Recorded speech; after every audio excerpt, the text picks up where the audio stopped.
Hi everyone, next JS project के इस part के अंदर हम लोग रिमूव आइटम फ्रॉम कार्ट वाली फंक्शनैलिटी पे काम करने वाले हैं। आपको ध्यान होगा लास्ट पार्ट के अंदर हम लोगों ने रिमूव फ्रॉम कार्ट वाला बटन तो बना लिया था, बट अगर इसके ऊपर क्लिक करते हैं तो वो आइटम कार्ट में से रिमूव नहीं होता, बस यहाँ पे बटन दिखता रहता है अभी के लिए हमें। ये कार्ट में से रिमूव वाली फंक्शनैलिटी इस पार्ट के अंदर हो जाएगी और इस पार्ट के बाद ऐड टू कार्ट और रिमूव टू कार्ट ये वाली पूरी फंक्शनैलिटी डन हो जाएगी। देन हम लोग ऑर्डर वाले सेक्शन के ऊपर यानी कि ऑर्डर वाले फीचर के ऊपर काम करना शुरू करेंगे। क्या क्या करना पड़ेगा इस पार्ट के अंदर? सबसे पहले जिस बटन पे हम लोग जिस आइटम के बटन पे हम लोग क्लिक करेंगे ना, उसकी आईडी हेडर के अंदर भेजेंगे। उसके बाद क्या करेंगे, जो हमारे पास कार्ट आइटम्स है उनमें से उस आईडी को रिमूव कर देंगे जो आईडी हम लोग भेज रहे हैं। उसके बाद में लोकल स्टोरेज की वैल्यू को अपडेट कर देंगे और यहाँ पे रिमूव फ्रॉम कार्ट की जगह पे ऐड टू कार्ट वाला बटन वापस से दिखा देंगे। ऑल राइट, और ये हमारी नेक्स्ट जेएस प्रोजेक्ट की प्लेलिस्ट है।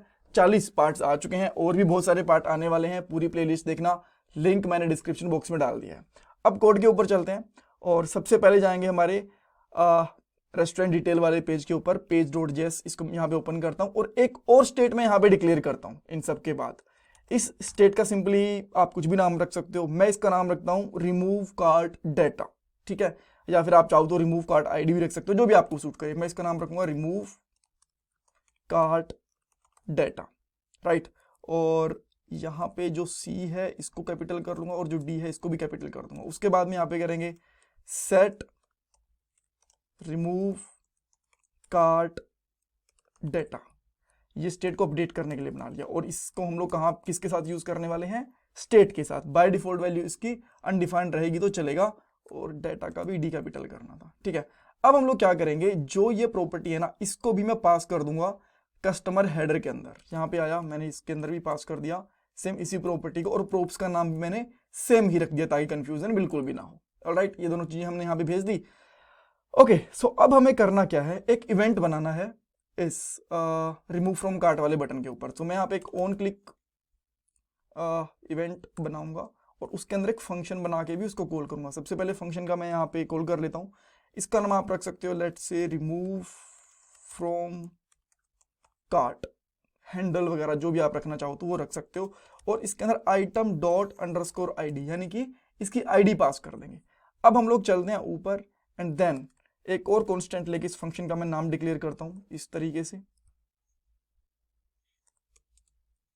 राइट। और यहां पे हम लोग लिखेंगे सिंपली आइटम एंड इसके अंदर आइटम ना लिख के अगर हम लोग आईडी लिखे ना तो बेटर है, बिकॉज हम लोगों ने यहाँ से आईडी पास करी है, राइट, आइटम पास नहीं करा है। ओके, अब जो हम लोगों ने यहाँ पे स्टेट बनाई थी रिमूव कार्ट डेटा वाली स्टेट थी ना, सेट वाली, इसको हम लोग अपडेट करवा देंगे, राइट। तो सबसे पहले मैं यहाँ पे क्या करूंगा, इस स्टेट का नाम लूंगा यहाँ पे सेट रिमूव कार्ट डेटा और इसके अंदर आईडी को पास कर दूंगा। ऑलराइट, और हमारे पास जो ये ऐड टू कार्ट वाला और रिमूव फ्रॉम कार्ट वाला बटन दिखता है ना, वो कार्ट आईडीज के बेस पे दिखता है। अगर ये आईडी मैं कार्ट रिमूव में से वाली जो स्टेट है उसमें से रिमूव कर दूं तो ऐड टू कार्ट तो अपने आप ही दिख जाएगा, राइट। अभी हम लोग क्या करेंगे, यहाँ पे सिंपली एक वेरिएबल ले लेते हैं जिसका मैं नाम रखता हूं यहाँ पे लेट्स से लोकल आईडीज और यहाँ पे लिखेंगे कार्ट आईडीज डॉट फिल्टर। इसमें से डेटा को फिल्टर कर लेते हैं, राइट। यहाँ पे फिल्टर फंक्शन लगाएंगे और फिल्टर के अंदर यहाँ पे एक आइटम लेंगे। आइटम के अंदर से सिंपली हम लोग चेक करेंगे कि अगर item is not equal to, because इसके अंदर आईडीज है ना, नॉट इक्वल टू जो ये आईडी हम लोगों ने गेट करी है उसके बराबर है, तो वो सारी की सारी वैल्यूज को रिटर्न करे इसके अंदर। और देन हम लोग सिंपली क्या करेंगे, जो हमारे पास सेट कार्ट आईडीज है ना उसके अंदर इसको अपडेट कर देंगे। अब इसमें हुआ क्या है कि जो आईडी हमने यहाँ पे पास कर दी ना रिमूव वाली, उसको हटा दिया आईडीज के अंदर से और बाकी सारे आईडीज को रख लिया, ठीक है। अब मैं आपको दिखाता हूं यहाँ पे, जैसे ही मान लो मैं एक बार यहाँ पे रिमूव फ्रॉम कार्ट पे क्लिक करूंगा, देखो ऐड टू कार्ट आ गया। रीजन बीइंग जो ये आईडी थी ना अच्छा ये प्रॉपर्ली रिमूव नहीं हुई है, लोकल स्टोरेज में से रिमूव नहीं हुई है एक्चुअली, ये बस जो हमारी स्टेट थी ना उसके अंदर से उसकी आईडी रिमूव हो गई थी। तो इसी वजह से जैसे हम लोग रिमूव टू कार्ट करते हैं, आईडी रिमूव होने की वजह से यहाँ तो बटन दिख गया, बट अगर जैसे ही इसको रिफ्रेश करेंगे तो ये वापस से आ जाएगा, बिकॉज लोकल स्टोरेज के अंदर अभी भी डेटा है, ठीक है। तो एक हमने ये वाला काम तो कर दिया। अब जो नेक्स्ट चीज है करने वाली वो है हमारे हेडर के अंदर। अभी मैं कस्टम हेडर के अंदर जाता हूँ, हमारे पास कस्टमर हेडर के अंदर जाता हूँ। ये फाइल ओपन करूंगा और जैसे हम लोगों ने यहाँ पे एक यूज इफेक्ट बनाया था ना, एक और यूज इफेक्ट हम लोग इसी तरीके से बना सकते हैं। यहाँ पे लिखूंगा यूज इफेक्ट और इसके अंदर हम लोग काम करेंगे, बट इस पे डिपेंडेंसी किसकी रखेंगे, जो हमारे पास हम लोग प्रोप्स के अंदर रिमूव, ये वाली जो वैल्यू भेज रहे हैं ना, रिमूव कार्ट डाटा, इसकी डिपेंडेंसी रखेंगे कि जब ये वाला डिपेंडेंसी अपडेट होगी तभी हम लोग ये वाली यूज इफेक्ट को कॉल करेंगे, ठीक है। बट ये कभी कभी अनडिफाइंड भी होगी किसी किसी केस के अंदर, तो उसके लिए यहाँ पे चेक करेंगे कि अगर ये अनडिफाइंड है तो काम ना करे, बट अगर props dot remove cart data defined है तो ये सही से काम करे, तो इसके अंदर कोई दिक्कत नहीं है, राइट। तो हम लोग यहाँ पे अब हमारा काम करने वाले हैं। अच्छा, सबसे पहले हम लोग क्या करने वाले हैं, जो भी हमारे पास कार्ट आइटम, ये मैं आपको दिखाता हूं, ये है हमारा कार्ट आइटम, इसके अंदर वैल्यूज है ना, उसके अंदर से जो हम लोगों ने रिमूव कार्ट डाटा के अंदर ये आईडी पास करी थी, यहाँ पे इसको रिमूव करना है, ठीक है। सो अब होगा क्या, मैं अभी आपको दिखाता हूँ यहाँ पे, जैसे कि मैं एप्लीकेशन के अंदर आता हूँ और कार्ट के अंदर हमारे पास 2 आइटम है।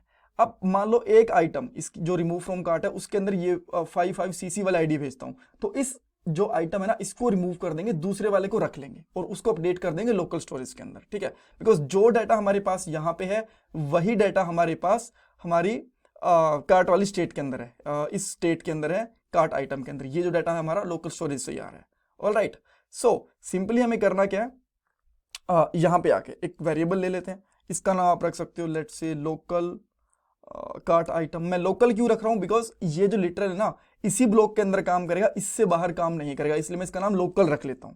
आप इसका नाम चाहो तो कुछ भी रख सकते हो। यहां पे लेंगे cart item dot filter, alright, और फिल्टर बनाने के बाद में हम लोग यहां से कुछ वैल्यू को रिटर्न करेंगे। बट रिटर्न करेंगे क्या, मैं आपको बताता हूं। यहां से हम लोग आइटम लेंगे, आइटम के अंदर हम लोग चेक करेंगे कि जो ये हमारा आइटम डॉट अंडरस्कोर आईडी है, ठीक है, ये नॉट इक्वल टू है दिस आईडी के, जो इसके अंदर आईडी भेजी है, बिकॉज ये तो हम लोग रिमूव कर रहे हैं ना, बाकी सारी की सारी आईडी इसके अंदर मिल गई, ये आईडी बस रिमूव हो गई यहां से, ठीक है। अब हम लोग क्या करेंगे, सिंपली यहां पे करेंगे सेट कार्ट आइटम, इसके अंदर क्या डाल देंगे, हमारी लोकल कार्ट आइटम्स, ये डाल दी, एक चीज हो गई। उसके बाद में जितने हमारे कार्ट के अंदर वैल्यूज हैं, इसके अंदर हम लोग नंबर रखते हैं ना, ये वाली कार्ट नंबर के अंदर, इसके अंदर से एक नंबर हम लोग कम कर देंगे, जितनी भी इसकी वैल्यू है उसमें से एक हम लोग माइनस कर देंगे। सो इसके अंदर यहाँ पे इसको मैं फॉर्मेट कर लेता हूँ, बेटर दिखेगा आपको कोड, ठीक है। इसके अंदर हम लोग क्या करेंगे, सेट कार्ट नंबर के अंदर कार्ट नंबर -1, एक आइटम हमने यहाँ पे रिमूव कर दिया, इसमें से भी कोई दिक्कत नहीं है, बढ़िया। अब जो ये वैल्यू आई है ना हमारे पास लोकल कार्ट वाली, इसको लोकल स्टोरेज के अंदर भी अपडेट कर दो। तो मैं यहाँ पे करूंगा local storage dot set item, और पहला वेरिएबल लेंगे हम लोग कार्ट, बिकॉज कार्ट है हमारी इस लोकल स्टोरेज की का नाम, और जेसन डॉट स्ट्रिंगिफाई करेंगे, बिकॉज जो भी डाटा हम लोग लोकल स्टोरेज में भेजते हैं वो हमेशा स्ट्रिंगिफाई करके भेजते हैं, और इसके अंदर डाल देंगे हमारा लोकल ये वाला कार्ट आइटम, ठीक है। अब इसके अंदर एक कंडीशन और लिखनी पड़ेगी यहाँ पे, इस इफ के तो हम लोग आई गेस अंदर ही लिख सकते हैं, इसके यहाँ पे लिख लेते हैं। चेक करेंगे हम लोग कि जो लोकल स्टोरेज जो था लोकल कार्ट आइटम था, इसकी लेंथ अगर सारे के सारे आइटम हट गए एक एक करके, एक भी आइटम नहीं बचा, इसकी वैल्यू अगर 0 है तो क्या करेंगे, local storage dot remove item, जो कार्ट वाली हमारी की है ना उसी को रिमूव कर देंगे, ठीक है। अब हम लोग इसको रिमूव करके देखते हैं एक की को, आई होप सब कुछ ठीक चलेगा। अभी आप देख सकते हो कि हमारे पास कार्ट के अंदर 2 आइटम है, ठीक है, यहाँ पे भी आपको 2 दिख रहे हैं, इन दोनों की आईडी देख सकते हो, और ये हमारे पास दोनों आइटम यहाँ पे ऐड टू कार्ट हो रखे हैं। सो जैसे ही मैं इस पे क्लिक करूंगा यहाँ पे आप देखोगे एक आइटम यहाँ से रिमूव हो चुका है और एक आइटम यहाँ से भी रिमूव हो चुका है। ऊपर से कैसे रिमूव हुआ, जैसे ही हम लोगों ने कार्ट आइटम वाली जो स्टेट थी उसके अंदर से एक वैल्यू को रिमूव कर दिया और कार्ट -1 कर दिया। उसके बाद में लोकल स्टोरेज से कैसे अपडेट हुई, जैसे ये रिमूव करी हुई वैल्यू हम लोगों ने लोकल स्टोरेज के अंदर डाली, ठीक है, ये हो गया। अब मैं चाहूं तो दूसरे पे आता हूं और इस पे भी क्लिक कर दूंगा, तो आप देख सकते हो 0 रह गया और कार्ट वाली की हमारे यहाँ से गायब हो गई। अब मैं यहाँ पे रिफ्रेश करता हूं, अब आपको पता है इसके अंदर अभी भी एक इशू है, मैं दिखाता हूं क्या। मैंने ऐड टू कार्ट करा, फिर मैंने रिमूव टू कार्ट करा, रिमूव हो गया। अब मैं फिर से ऐड टू कार्ट करता हूं तो आइटम ऐड नहीं हो रहा। अगर मैं इसी आइटम पे क्लिक करता रहता हूं बार बार दोबारा, इसका रीजन क्या है मैं आपको बताता हूं। जो ये कार्ट डेटा था ना, ये अपडेट नहीं हुआ, और जब ये अपडेट नहीं हुआ तो ये वाला लाइफ साइकिल मेथड चला ही नहीं, because props dot cart update के ऊपर ही चलना था। सो इसके लिए क्या करना है, जब भी हम लोग यहां से वैल्यूज को रिमूव करते हैं तो जो हमारे पास ये कार्ट वाली वैल्यू है ना, ये वाली जो स्टेट है, इसको अनडिफाइंड सेट कर दो यहां पे, ठीक है। और इसी तरीके से जब आप लोग कार्ट आइटम में ऐड करते हो तो जो हमारे पास रिमूव कार्ट डेटा वाली है ना, इसको भी आप लोग अनडिफाइंड सेट कर दो। अब यहाँ पे कोई भी प्रॉब्लम नहीं आने वाली। इसको मैं रिफ्रेश करता हूँ, एक कार्ट को ऐड करूंगा, फिर रिमूव करा, फिर ऐड करा, फिर रिमूव करा, फिर ऐड करा, फिर दूसरे को ऐड करा, 2 आइटम ऐड हो गए। फिर आप किसी को भी रिमूव कर सकते हो, दोनों को रिमूव कर दो, 0 हो गई, दोनों को ऐड कर दो, परफेक्टली काम कर रहे हैं। होम के ऊपर जाओ, डोमिनोज की जगह पे कोई और जैसे कि KFC है, इसको सिलेक्ट कर लिया, पहले वाले को सिलेक्ट करा, परफेक्टली ऐड हो गया, दूसरे वाले को सिलेक्ट करा, ये भी परफेक्टली ऐड हो गया, एक को रिमूव कर दिया, परफेक्टली काम कर रही है ये वाली चीज। ऑलराइट, सो नेक्स्ट वाले कार्ट के अंदर हम लोग क्या करेंगे, जैसे ही कार्ट आइटम पे क्लिक करेंगे तो कार्ट लिस्टिंग हमें यहाँ पे डिस्प्ले होगी, एक पेज कि जितने भी आइटम हैं उनके हम लोग क्वांटिटी इंक्रीज करना चाहते हैं या फिर उनको रिमूव करना चाहते हैं वहां से, तो वो भी कर पाएंगे।